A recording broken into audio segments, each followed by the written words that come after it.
warahmatullahi wabarakatuh. Halo, salam sejahtera. Video ini untuk memenuhi tugas konseling psikodinamik dengan dosen pengampu Ibu Ratna Wulandari, MPD.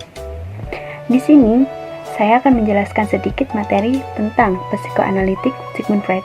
Selamat menyaksikan. Dari psikoanalitik Sigmund Freud ini adalah sebuah konsep yang dikembangkan oleh Freud untuk menjelaskan tentang hakikat manusia dan juga teori perkembangan kepribadian manusia. Nah, teori ini menekankan peran ketidaksadaran dalam diri individu dan terdiri dari 3 unsur utama, yaitu id, ego, dan superego. Nah, Freud juga menggunakan pendekatan studi kasus secara eksklusif dalam pengembangan teorinya. Ia juga menyatakan bahwa kesadaran hanyalah bagian kecil dalam psikis manusia.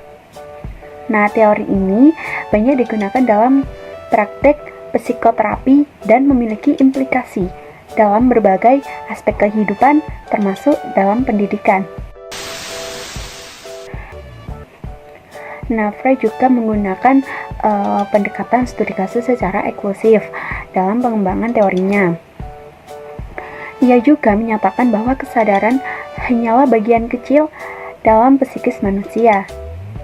Nah, teori ini banyak digunakan dalam praktek psikoterapi dan memiliki implikasi dalam berbagai aspek kehidupan, termasuk dalam pendidikan. Akan menjelaskan tentang latar belakang dari Sigmund Freud. Nah, Sigmund Freud ini terlahir pada tanggal 6 Mei 1856. Lahir di kota kecil, yaitu di Freiburg atau di Freiburg dalam bahasa Jermannya.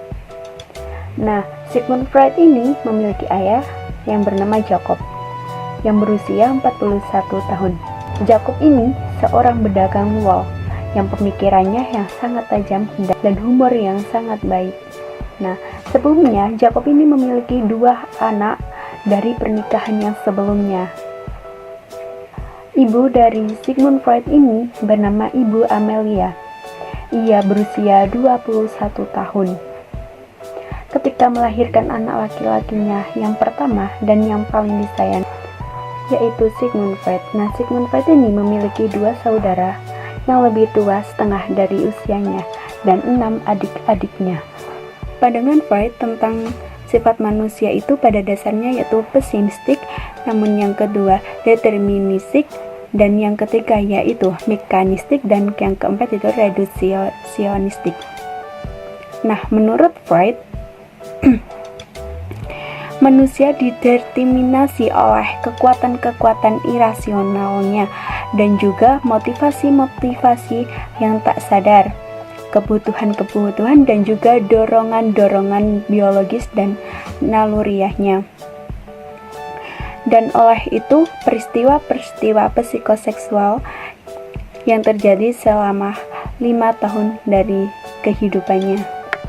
Nah, manusia ini dipandang sebagai sistem-sistem energi. Menurut pandangan Freud yang ortodoks, dinamika kepribadian terdiri dari cara-cara energi psikis. Nah, dibagi kepada id, ego, dan superegonya. Karena energi psikis itu terbatas, maka satu sistem memegang kendali atas energi yang diambil, mengorbankan 2 sistem yang lainnya. Tingkah laku dideterminasi oleh energi psikis ini. Nah, Freud juga menekankan peran naluri-naluri. Nah, naluri-naluri ini bersifat dari bawaan biologisnya.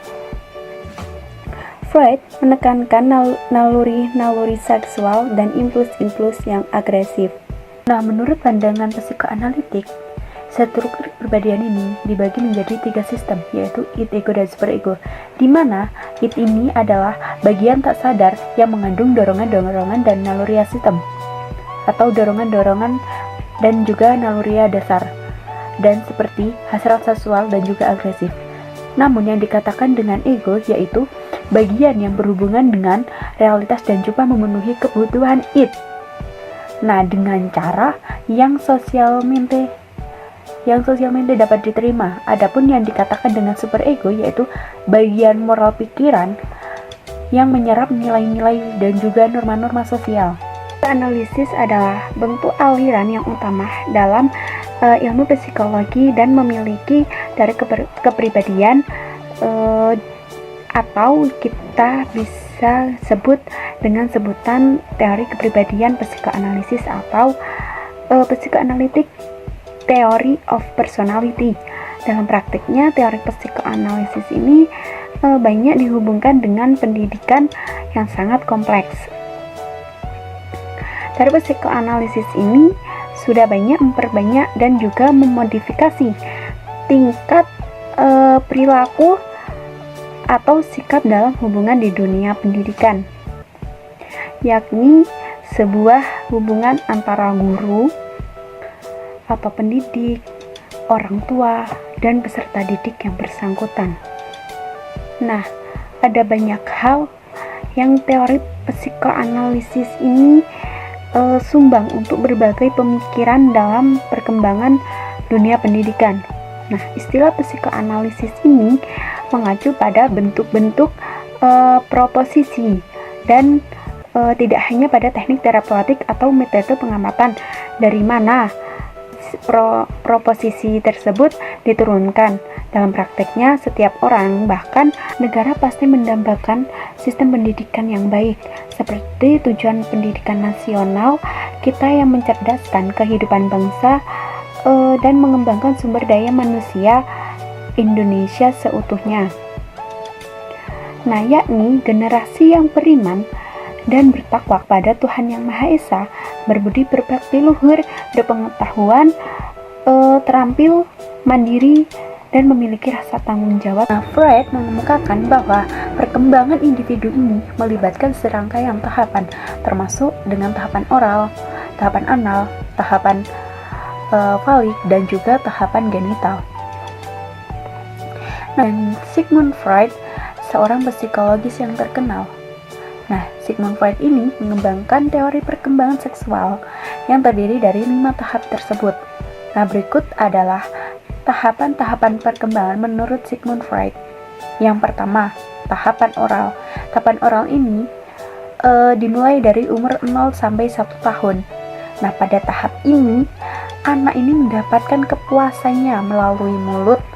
Oleh karena itu, mereka seringkali merasa senang memasukkan segala hal ke dalam mulutnya, termasuk ketika sedang menyusui. Nah, yang kedua itu tahapan anal, di mana tahapan anal ini dimulai dari usia 1 sampai 3 tahun. Nah, pada fase ini anak mendapatkan kepuasan pada aktivitas anusnya. Contoh, seorang bayi akan merasakan kepuasan di bagian anusnya. Nah, yang ketiga ini tahapan falik, di mana anak yang dimulai dari usia 3 sampai 6 tahun. Nah, pada tahap ini anak itu mulai mengalami fase transisi. Nah, dari aktivitas seksual yang berkaitan dengan mulut dan anus ke aktivitas yang melebihi kompleks. Nah, namun adapun tahap yang keempat itu tahap retensi, di mana tahap retensi ini dimulai dari umur 5 tahun sampai masa pubertas. Pada tahap ini aktivitas seksual manusia cenderung tidak tampak karena individu sedang disibukkan pencari prestasi. Adapun tahap yang terakhir yaitu tahap genital, di mana tahap genital ini tahap setelah masa pubertas. Nah, fase ini adalah fase akhir dari keseluruhan fase yang ada. Pada tahap ini munculnya kembali aktivitas seksual manusia. Nah, Freud menyatakan bahwa ketika kesenangan seseorang tidak terpenuhi pada tahap perkembangan tersebut, tertentu sebagaimana mestinya, entah itu diremehkan ataupun dilebih-lebihkan. Nah, maka orang tersebut itu dapat mengalami fiksasi atau terkunci pada tahap perkembangan tersebut. Di sini adapun mekanisme pertahanan diri, Freud menyatakan bahwa individu itu menggunakan mekanisme pertahanan diri untuk melindungi diri. Contohnya dari rasa sakit, kecemasan, ataupun dari ketidaknyamanan. Nah, beberapa mekanisme pertahanan diri ini diidentifikasikan oleh yang pertama itu identifikasi. Nah, mengidentifikasi diri seseorang itu memiliki kuasa seperti orang tuanya. Nah, yang kedua itu penggunaan mekanisme pertahanan. Nah, Freud mengidentifikasi delusi, penggunaan juga penggunaan reaksi, penggunaan fiksasi, penggunaan regresi ataupun reaksi formasi, dan juga sublimasi dan proyeksi. Adapun ada penggunaan sublimasi. Nah, penggunaan sublimasi ini pelampiasan emosi dengan cara menuliskan apa yang mereka rasakan. Oedipus. Nah, kompleks Oedipus ini menjelaskan bahwa hubungan anak dengan orang tuanya. Nah, khususnya hubungan emosional anak dengan terhadap orang tuanya yang sejenis. Yang selanjutnya itu ada pemahaman tentang impian. Nah, di mana Freud ini merumuskan bahwa impian adalah jendela ke dalam tak sadar. Dan juga analisis impian ini dapat memberikan wawasan terhadap konflik psikologisnya. Adapun di sini ada teori psikoanalisis, di mana psikoanalisis Freud menitik beratkan pada pengungkapan tak sadar melalui metode seperti asosiasi bebas, analisis impian, dan juga transferensi. Nah, di sini adapun konsep libido. Nah, Freud menyebut bahwa energi psikis sebagai libido yang dapat difokuskan pada berbagai objek dan juga dapat berperan dalam konflik internalnya.